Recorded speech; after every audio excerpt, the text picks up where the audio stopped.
కరీంనగర్. నా పేరు స్నేహ. Today Karimnagar bulletin కి స్వాగతం. ముందుగా హెడ్లైన్స్.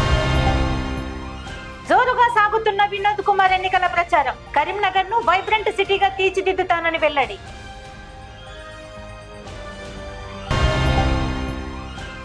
కరీంనగర్ లో కనకమ్మ కారుకు ప్రమాదం.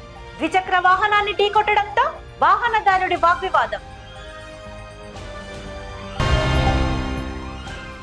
రోగులకు అండగా నిలిచిన ఎల్ఐసి జీవిత బీమా సంస్థ 25 లక్షల బస్సును రేకుత్తి కంటి ఆసుపత్రికి అందజేత.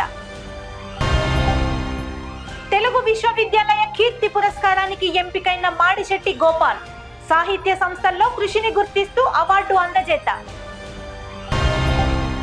కరీంనగర్ ప్రజలకు సరికొత్త రుచులతో నోరూరించనున్న భీమవరం పచ్చళ్ళు. Tower circle head post office వద్ద పికిల్ మార్ట్ ప్రారంభం.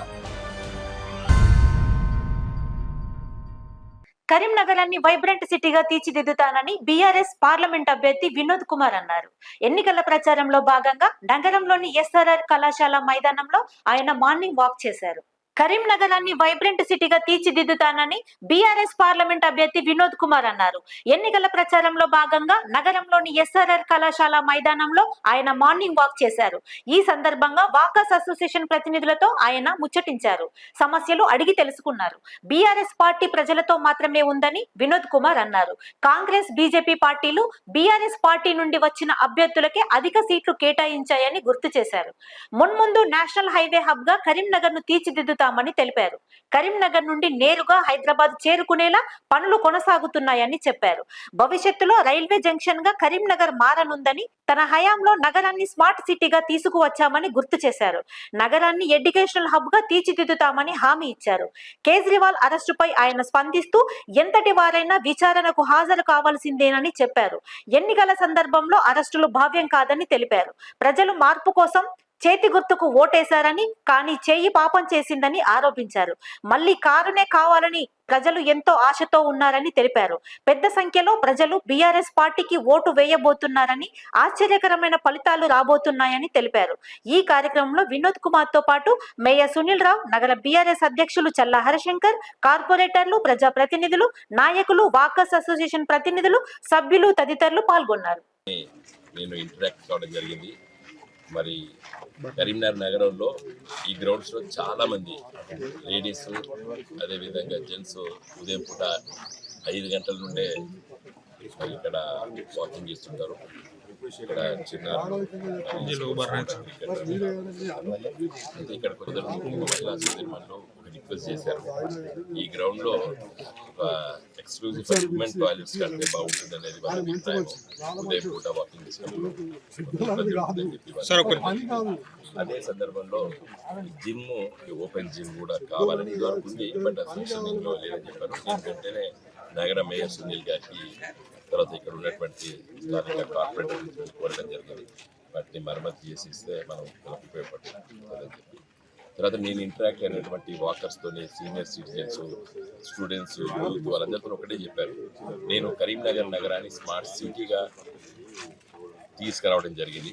2014 నుండి 19 వరకు మరి ప్రయత్నం చేసి కరీంనగర్ నగరాన్ని 1000 కోట్ల రూపాయలతోని ఈరోజు అభివృద్ధి జరిగింది. దాదాపు 750 కోట్ల రూపాయల పనులని, ఇంకా 250 కోట్ల రూపాయల పనులు జరుగుతున్నాయి. మరి ఇక్కడ ఐటీ టవర్లో బిల్డింగ్ కట్టడం జరిగింది.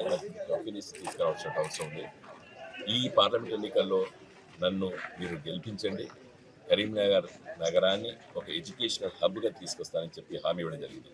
నేను గత పార్లమెంట్ సభ్యుడిగా ఉన్నటువంటి రోజుల్లో IIIT కరీంనగర్ ఆల్ ఇండియా ఇన్స్టిట్యూట్ని తీసుకురావాలని చెప్పి ప్రయత్నం చేస్తాను. చివరి స్టేజ్లో మరి అప్పుడు దురదృష్టవశాత్తు నేను ఓడిపోవడం 2019లో కూడా మళ్ళీ గెలిచినటువంటి పార్లమెంట్ సభ్యుడు దాని పట్ల అంత శ్రద్ధ పెట్టకపోవడం, అది వేరే రాష్ట్రాలకు తరలిపోయింది అన్ఫార్చునేట్గా. బట్ ఈరోజు నేను మళ్ళీ నన్ను గెలిపించండి, నేను కరీంనగర్ నగరాన్ని ఒక ఎడ్యుకేషనల్ హబ్గా, ఇదివరకు నేను హామీ ఇచ్చి కరీంనగర్ని స్మార్ట్ సిటీగా చేయడం జరిగింది. రేపు మళ్ళీ నన్ను 5 సంవత్సరాలు గెలిపించండి, కరీంనగర్ని వైబ్రెంట్ కరీంనగర్, నేను ఈరోజు దానికి ఒక నేమ్ కూడా ఇస్తున్నాను, I will make Karimnagar as a vibrant city. అది అవసరం. కరీంనగర్ నగర ప్రజలతో పాటు కరీంనగర్ జిల్లా ప్రజలకి, చుట్టుపక్కల జిల్లాల ప్రజలకి కరీంనగర్ను ఒక వైబ్రెంట్ కరీంనగర్గా మరి దీన్ని చేసేయడానికి చాలా అవసరం పడుతుంది. అది పారిశ్రామికంగా, సామాజికంగా వీటిలో ఒక హబ్గా తీర్చిదిద్దే ప్రయత్నం చేశాను. ఇదివరకు ఆ ప్రయత్నము నేషనల్ హైవేస్ హబ్గా నేను 2014 నుండి 19 వరకు ఆ ప్రయత్నం చేశాను. వాటి ఫలితాలు ఇప్పుడు వస్తున్నాయి. రైల్వే మార్గం ఆ ప్రయత్నం చేస్తాం. 2025 డిసెంబర్ వరకు కరీంనగర్ నుండి నేరుగా హైదరాబాద్ వరకు రైల్లో పోవచ్చు. ఇప్పుడు హైదరాబాద్ నుండి సిద్దిపేట వరకు అయిపోయింది. సిద్దిపేట, సిరిసిల్ల, వేములవాడ, బోయినపల్లి, కరీంనగర్కి 2025 డిసెంబర్ వరకు రైలు ప్రయాణంలో పోవచ్చు ఆ పనులు అయిపోయిన తర్వాత.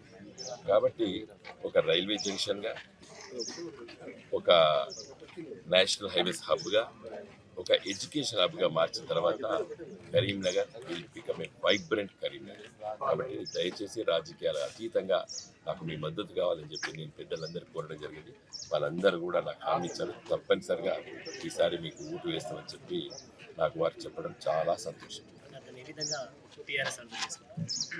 చూడండి, ఢిల్లీ ముఖ్యమంత్రి కేజ్రీవాల్ గారిని అరెస్ట్ చేసిన విషయాన్ని ఈరోజు పత్రికల్లో చూసాం. నేను సాయంకాలం చూడడం జరిగింది. అయితే ఆ కేసులో విచారణకు రావాల్సినటువంటి అవసరం ఉంటుంది. ఎవరిపైనా ఆరోపణలు వచ్చినప్పుడు విచారణలో కూడా పాల్గొనాలి. విచారించిన తర్వాత మరి ఛార్జ్షీట్లో ఏ స్థాయిలో అతడు నేరంలో పాల్గొనడం అనేది తేలుతుంది. కాబట్టి అప్పుడు మాట్లాడతాం. Thank you. అంటే ఒకటి, అంటే ఎన్నికల సమయంలో అరెస్ట్ చేస్తున్న రాజకీయ కారణాలు ఉండొచ్చని మీరు భావిస్తున్నారా? ఇప్పుడు చూడండి, ఎన్నికల సందర్భంలో కూడా రాజకీయ ప్రత్యర్థుల్ని ఏ ప్రభుత్వమైనా, అది బీజేపీ ప్రభుత్వం కానీ కాంగ్రెస్ ప్రభుత్వం కానీ, హింసించడం మంచిది కాదు. ఎందుకంటే ఎన్నికల సందర్భంలో కూడా ప్రచారం చేసుకోవాల్సిన అవసరం ఉంటుంది. కాబట్టి ఈ సందర్భంలో కూడా ఎలక్షన్ కోడ్ వచ్చేసింది. ఈ సందర్భంలో కూడా మరి ఇలాంటి అరెస్టులు మంచిది కాదు. ఎందుకంటే మనం ప్రచారం చేసుకోవాలి కదా మన పార్టీ. అయితే విచారణలో కూడా పిలిస్తే పోవాల్సిన అవసరం ఉంటుంది. ఇంత పెద్ద నాయకుడైనా విచారణకు పిలిస్తే కంపల్సరీ హాజరై విచారణలో కూడా పాల్గొనాలి. కాబట్టి నా దృష్టిలో అతనికి ఈడీ సమన్స్ ఇస్తే పోలేదు కాబట్టి, హైకోర్టు దాంట్లో ఇన్వాల్వ్ కాలేదు కాబట్టి ఈరోజు విచారణ కోసం అరెస్ట్ చేశారు.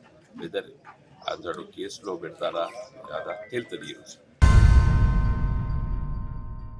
ప్రముఖ గాయకురాలు కనకవ్వ ప్రయాణిస్తున్న వాహనం కరీంనగర్ లో ప్రమాదానికి గురైంది. వేములవాడ దర్శనార్థం ఆమె ఉదయం కరీంనగర్ కు చేరుకున్నారు. ప్రముఖ సినీ గాయకురాలు కనకవ్వ ప్రయాణిస్తున్న వాహనం కరీంనగర్ లో ప్రమాదానికి గురైంది. వేములవాడ దర్శనార్థం ఆమె ఉదయం కరీంనగర్ కు చేరుకున్నారు. నగరంలోని తెలంగాణ చౌక్ సమీపంలోకి చేరుకోగానే కనకవ్వ ప్రయాణిస్తున్న కారు ఓ ద్విచక్ర వాహనాన్ని ఢీకొట్టింది. ఈ మేరకు ఇరు వర్గాల మధ్య వాగ్వివాదం చోటు చేసుకుంది. అక్కడే విధులు నిర్వహిస్తున్న ట్రాఫిక్ పోలీస్ స్థానికుల చొరవతో గొడవ సద్దుమణిగింది.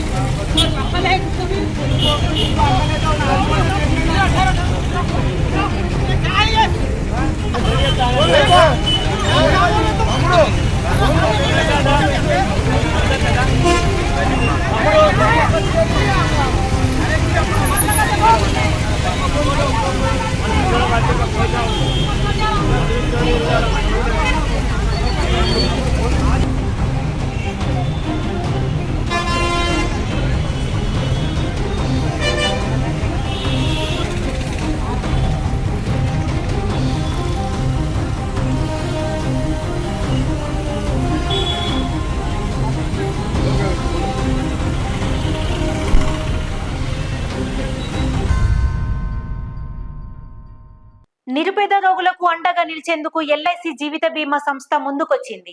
గత కొన్నేళ్లుగా లయన్స్ క్లబ్ ఆధ్వర్యంలో నిర్వహించబడుతున్న రేకుత్తి కంటి ఆసుపత్రికి ఎల్ఐసి బస్సును అందజేసింది. నిరుపేద రోగులకు అండగా నిలిచేందుకు ఎల్ఐసి జీవిత బీమా సంస్థ ముందుకొచ్చింది.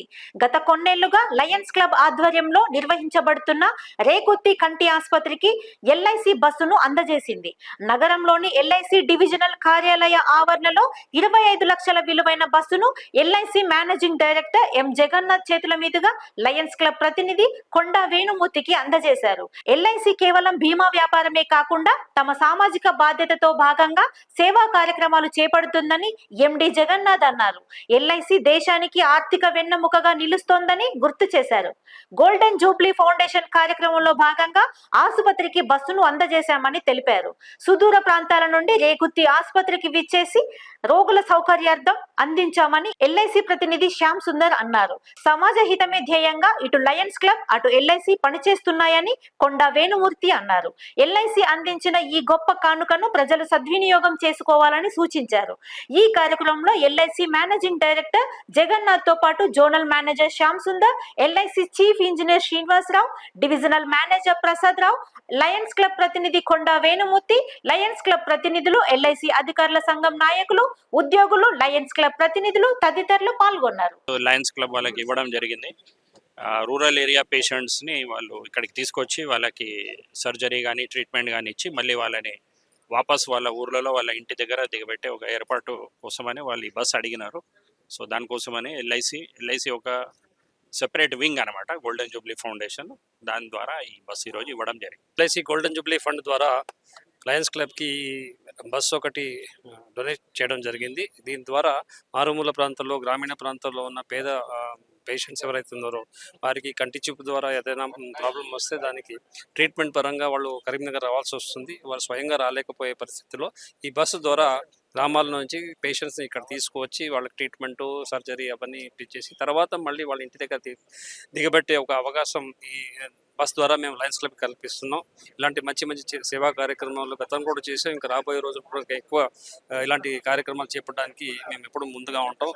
ఇలాంటి గోల్డెన్ జూబ్లీ ఫౌండేషన్లో ఇప్పటి వరకు దాదాపుగా 750 ప్రాజెక్టులు చేపట్టాం. 150 కోట్ల వరకు మేము దీని మీద డొనేషన్ ఇవ్వడం జరిగింది. అంబులెన్సెస్ కానీ, బస్సెస్ కానివ్వండి, లేకపోతే క్లాస్ రూమ్స్ కానివ్వండి, మెడికల్ ఎక్విప్మెంట్స్ కానివ్వండి, సర్జికల్ ఎక్విప్మెంట్స్ కానీ, మెషిన్స్ కానివ్వండి, ఇలాంటివి అనేక రకాలైన మేము సహాయ సహకారం అందిస్తున్నాము. అదేవిధంగా పేద వర్గాల నుంచి వచ్చిన పేషెంట్స్కి ట్రీట్మెంట్ రీత్యా వాళ్ళకి ఏదైనా ఆర్థిక సహాయం అవసరమైతే కూడా ఈ ఫౌండేషన్ ద్వారా మేము ఇవ్వడం జరుగుతుంది. ఇలాంటి మంచి కార్యక్రమాలు ఇంకా ముందు చేపడతామని ఒక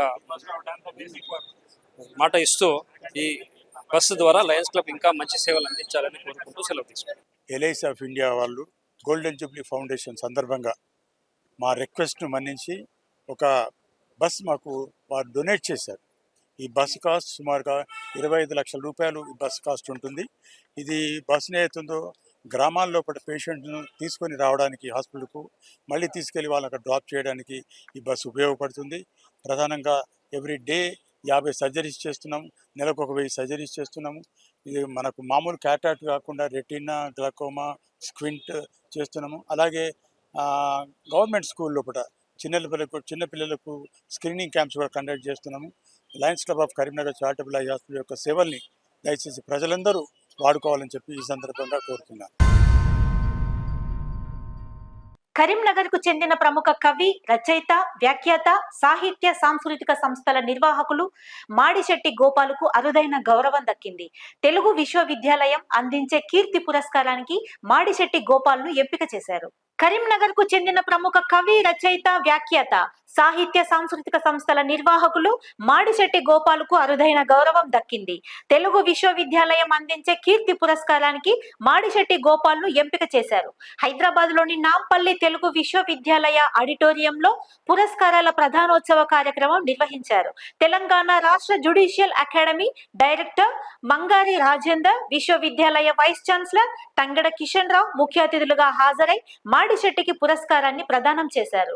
సమైక్య సాహితీ సంస్థ పక్షాన సాహిత్య కార్యక్రమాలతో పాటు పలు సాంస్కృతిక కార్యక్రమాలు ఆయన నిర్వహించారు. కరీంనగర్ ఫిలిం సొసైటీ అధ్యక్షునిగా ఉత్తమ సినిమా అభిరుచిని ప్రేక్షకుల్లో పెంపొందించడానికి పలు కార్యక్రమాలు చేపట్టారు. సాంస్కృతిక బృందంతో సింగపూర్, మలేషియా ఉగాది ఉత్సవాలలో సైతం ఆయన పాల్పంచుకున్నారు. ఇటీవల అమెరికా డల్లాస్ లో జరిగిన నాటా ఉత్సవాలలో అతిథిగా హాజరయ్యారు. ఈ కార్యక్రమంలో తెలంగాణ రాష్ట్ర judicial academy director Mangari Rajender, విశ్వవిద్యాలయ vice chancellor Thangeda Kishan Rao, university assistant director Ringu Rammurthy, registrar Battu Ramesh, Madishetti Gopal, సాహితీ ప్రముఖులు, కవులు, రచయితలు తదితరులు పాల్గొన్నారు. కవిగా, రచయితగా, వ్యాఖ్యాతగా నాకు ఒక మంచి పేరును అందరూ ఇవ్వడం ద్వారా ఈ మధ్యన తెలుగు యూనివర్సిటీ వారు దాన్ని పరిగణనలోకి తీసుకొని సంస్థల నిర్వహణ అనేటువంటి అంశం కింద నాకు ప్రతిష్టాత్మకమైన తెలుగు విశ్వవిద్యాలయం కీర్తి పురస్కారాన్ని ప్రదానం చేయడం చాలా ఆనందదాయకం. నిన్న తెలుగు విశ్వవిద్యాలయంలో యూనివర్సిటీ వైస్ ఛాన్సలర్ తంగడి కిషన్ రావు గారు, అలాగే ముఖ్య అతిథి జింబో గారి చేతుల మీదుగా ఈ పురస్కారాన్ని అందుకున్నాను. అనేక సంవత్సరాలుగా వేలాది కార్యక్రమాలకు వ్యాఖ్యాతగా, సంస్థల నిర్వాహకునిగా నాకు ఎంత తృప్తినిచ్చినప్పటికీ ప్రభుత్వపరమైనటువంటి ఒక అద్భుతమైన పురస్కారం రావడం ద్వారా నేను మరింత ఈ కార్యక్రమాలు ఉత్సాహంగా పనిచేయడానికి కావాల్సిన శక్తి లభించిందిగా భావిస్తూ ఆ విశ్వవిద్యాలయం వారికి నేను ప్రత్యేక ధన్యవాదాలు తెలియజేస్తున్నాను. పోషణ అభియాన్ కార్యక్రమంలో భాగంగా కరీంనగర్ లో గర్భిణీలకు అవగాహన కార్యక్రమం చేపట్టారు. నగరంలోని కోతిరాంపూర్లో ఐసిడిఎస్ ప్రాజెక్ట్ కరీంనగర్ అర్బన్ ఆధ్వర్యంలో అన్నప్రాసనతో పాటు సామూహిక సీమంతం, అక్షరాభ్యాసం నిర్వహించారు. ముఖ్య అతిథిగా ఆర్డీఓ మహేశ్వర్, జిల్లా సంక్షేమ అధికారిని సరస్వతి, డిఎంఎండ్హెచ్ఓ సుజాత, యూనిసెఫ్ అధికారి కృష్ణస్వామి, చకిలం స్వప్న హాజరయ్యారు. ఈ సందర్భంగా బాలింతలు తీసుకోవాల్సిన జాగ్రత్తలను వివరించారు. అంగన్వాడీ సేవలపై సంపూర్ణ అవగాహన కల్పించారు. మేము సైతం ఫౌండేషన్ చైర్మన్ చకిలం స్వప్న శ్రీనివాస్ ఇట్టి సీమంతం కార్యక్రమానికి చీరలు, గాజులు, పూలు, పండ్లు అందజేశారు. గర్భిణీ స్త్రీలు, పిల్లల యొక్క బరువు, ఆహారపు అలవాట్లపై ప్రత్యేక శ్రద్ధ వహిస్తూ వ్యక్తిగత పరిశుభ్రత పాటించాలని ఆర్డీఓ మహేశ్వర్ అన్నారు. మార్చి నెలలో పోషణ పక్వాడా కార్యక్రమం ప్రతి అంగన్వాడీ సెంటర్ లో నిర్వహిస్తున్నామని జిల్లా సంక్షేమాధికారి సరస్వతి అన్నారు. ఈ కార్యక్రమంలో ఆర్డీఓ మహేశ్వర్, జిల్లా సంక్షేమాధికారి సరస్వతి, జిల్లా వైద్యారోగ్య శాఖాధికారి సుజాత, యూనిసెఫ్ ప్రతినిధి కృష్ణస్వామి, మేము సైతం ఫౌండేషన్ చైర్మన్ స్వప్న, అంగన్వాడీ టీచర్లు, ఆయాలు, గర్భిణీలు తదితరులు పాల్గొన్నారు.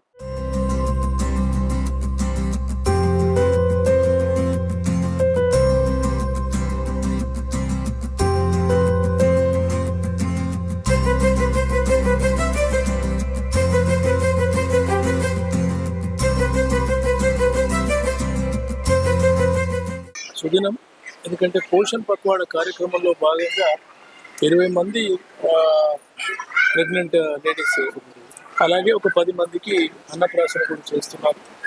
వాస్తవానికి డిపార్ట్మెంటు చాలా అంటే తల్లుల పైన చాలా శ్రద్ధ తీసుకుంటుంది. ఎందుకంటే పిల్లవాడు కానీ, పాప కానీ, బాబు కానీ పుట్టిన తర్వాత ఎలాంటి పోషణ విలువలు ఉండాలి, ఏది తినిపించాలి అనేది కాకుండా, అంటే గర్భంలో అంటే శిశువు గర్భంలోకి రాగానే ఆ తల్లి ఎలాంటి జాగ్రత్తలు తీసుకుంటే ఒక మంచి ఆరోగ్యవంతమైన, మంచి బరువున్న బాబు పుడతాడు. ఎలాంటి అంటే నిరోధక అంటే వాళ్ళకి ఇమ్యూన్ సిస్టమ్ బాగా డెవలప్ అయ్యే విధంగా ఈ ఫుడ్ అనేది చాలా మంచి ప్రోగ్రామ్. ఆ రకమైన ఫుడ్ ఇవ్వటం. మనం ఇక్కడ ప్రోగ్రాంలో ఒకసారి చూసుకున్నట్లయితే ప్రెగ్నెంట్ లేడీకి ఐరన్ డెఫిషియన్సీ ఏముంటుంది, లేకపోతే విటమిన్స్ ఎక్కడ ఉంటాయి, మినరల్స్ ఏం కావాలి అనే దాంట్లో ఈచ్ అండ్ ఎవ్రీ ఐటెంలో శ్రద్ధ తీసుకొని డిపార్ట్మెంట్, ఐసిడిఎస్ డిపార్ట్మెంట్ తీసుకున్నట్లయితే స్త్రీ సంక్షేమ, శిశు సంక్షేమ శాఖ తీసుకుంటున్న ఈ కార్యక్రమం నిజంగా చాలా బాగుంది. చాలా మంది గర్భిణీ స్త్రీలకు ఇక్కడ మనము సామూహిక సీమంతం అనేది చేస్తున్నాము. సో గర్భిణీ స్త్రీలు గర్భం దాల్చిన దగ్గర నుంచి పిల్లవాడి జననం వరకు కూడా వాళ్ళు తీసుకోవాల్సిన పోషకాహారం మీద, అట్లాగే ఇలాంటి కార్యక్రమాల వల్ల ఏంటంటే వాళ్ళు కూడా హ్యాపీగా, సంతోషంగా ఉంటారు. దానివల్ల కూడా వాళ్ళు సంతోషంగా ఉంటే, పోషకాహారంతో పాటు సంతోషంగా ఉంటే కూడా బిడ్డ ఎదుగుదల అనేది చాలా బాగుంటుంది. అట్లాగే పిల్లలకి ఈరోజు మనం అన్నప్రాసన అనేది కూడా పెట్టుకున్నాము. సో పిల్లలు 6 నెలల వరకు మనము తల్లిపాల మీదనే ఆధారపడి ఉంటారు. తర్వాత మనము ఇంకా మిగతా ఆహారాన్ని కూడా జోడిస్తూ ఉంటాం మెల్లగా, ద్రవ పదార్థాలతో పాటు తర్వాత ఘన పదార్థాన్ని స్టార్ట్ చేస్తాము. సో ఇదంతా కూడా బిడ్డ ఎదుగుదలలో భాగం అన్నమాట. మార్చి 23 వరకు అంటే ఈ రోజు వరకు కూడా పోషణ పక్షం కార్యక్రమం నిర్వహించాలని చెప్పి మాకు శాఖాపరంగా పోషణ అభియాన్లో బాగా ఈ కార్యక్రమాలు చేయాలని చెప్పి ఆదేశాలు రావడం జరిగింది. దాంట్లో భాగంగా మన కరీంనగర్ జిల్లాలో చాలా చక్కటి కార్యక్రమాలు ప్రతి గ్రామాలలో ఏర్పాటు చేశాము. అంగన్వాడీ కేంద్రం ఆధ్వర్యంలో అసలు చూడాలంటే హ్యాపీగా అనిపిస్తుంది. ఒక పండుగ వాతావరణం లాగా ఉంది. శ్రీమంతాలు జరపడం, సామూహిక శ్రీమంతాలు అనేది చాలా గొప్ప విషయం. ఈ కార్యక్రమానికి నేను వీళ్ళందరికీ శ్రీమంతానికి సంబంధించిన సామాగ్రి అందించడం నాకు దేవుడిచ్చిన గొప్ప వరంగా నేను అనుకుంటున్నాను. మహిళలకి శ్రీమంతం అనేది ఒక గొప్ప వేడుక. అలాంటిది వాళ్ళు బ్యాంగిల్స్ పెట్టి స్వీట్స్ పెట్టి చేస్తుంటే చాలా హ్యాపీగా ఫీల్ అయ్యారు. మీరు కూడా శ్రీమంతం చేసుకునే వాళ్ళందరూ కూడా దేవుని భగవద్గీత లాంటివి చదవండి, మంచి ఆరోగ్యం తీసుకోండి, విటమిన్స్ సంబంధించిన ఆహారం తీసుకొని మంచిగా ఉండి దైవనామస్మరణం చేస్తూ భగవద్గీత రామాయణం చదువుకోండి. మీ పిల్లలకు కూడా మంచి వాళ్ళు పుట్టిన తర్వాత మంచి ఆరోగ్యంగా మంచి జ్ఞానంతో ఇంత గొప్ప అవకాశాన్ని నాకు ఇచ్చినందుకు అంగన్వాడీ టీచర్స్ కి నా యొక్క ధన్యవాదాలు. ప్రపంచ నీటి దినోత్సవ వేడుకలు కరీంనగర్ లో ఘనంగా నిర్వహించారు. నగరంలోని జ్యోతినగర్ లో సహాయ వెల్ఫేర్ అసోసియేషన్ ఆదరణ సేవా సమితి సంయుక్త ఆధ్వర్యంలో అవగాహన కార్యక్రమం ఏర్పాటు చేశారు. ప్రపంచ నీటి దినోత్సవ వేడుకలు కరీంనగర్ లో ఘనంగా నిర్వహించారు.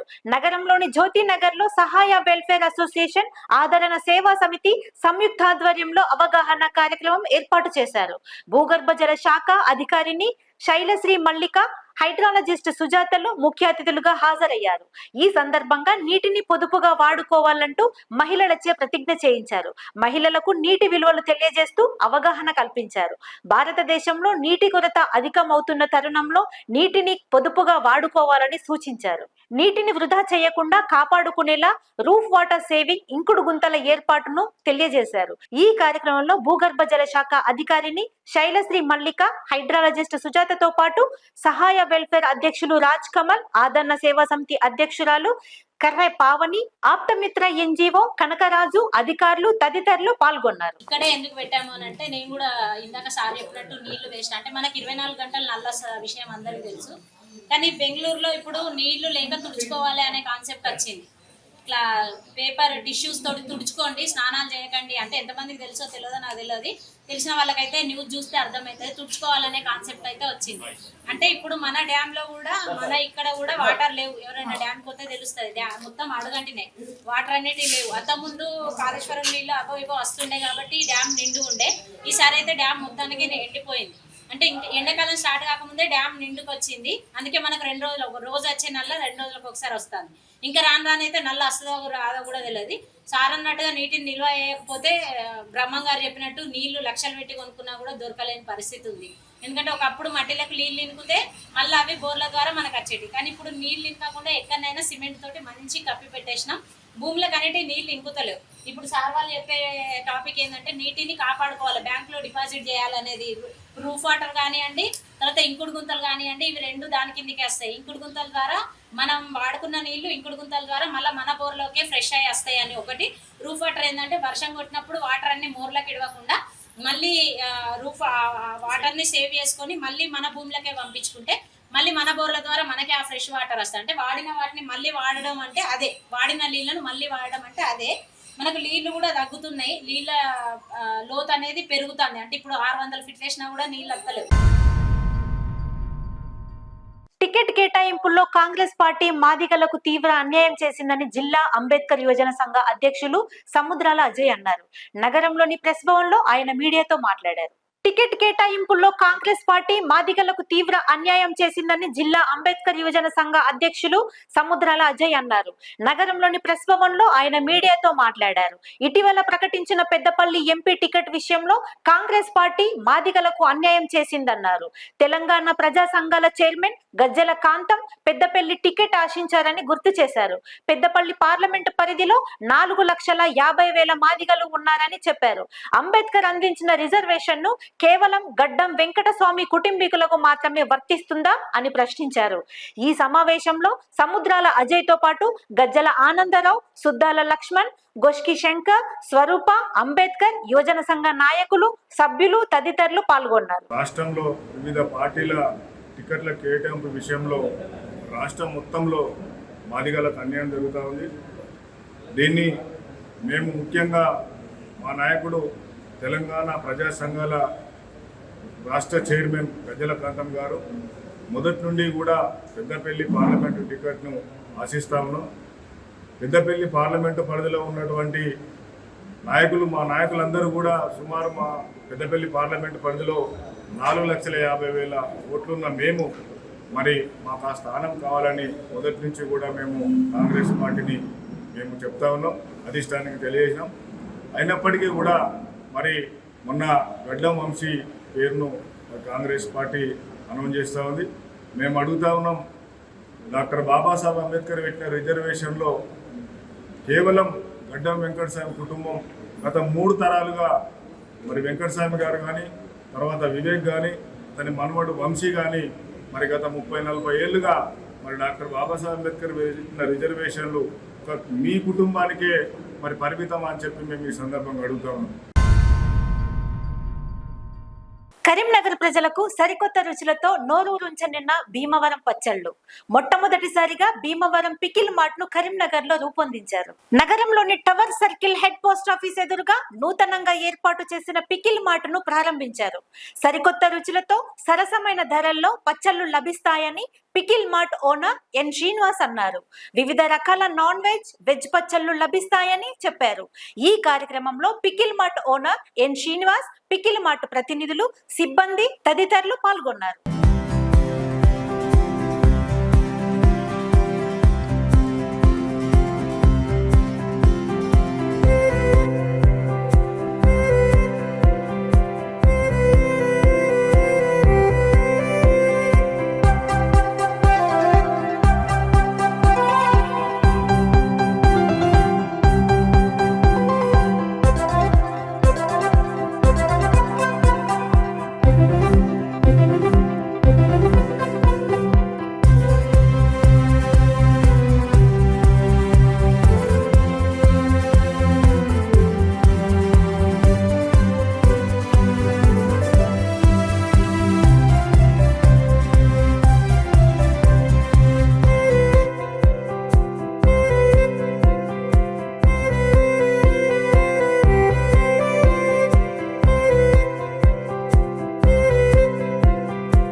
ఇంతటితో టుడే కరీంనగర్ బులెటిన్ సమాప్తం. Thank you all.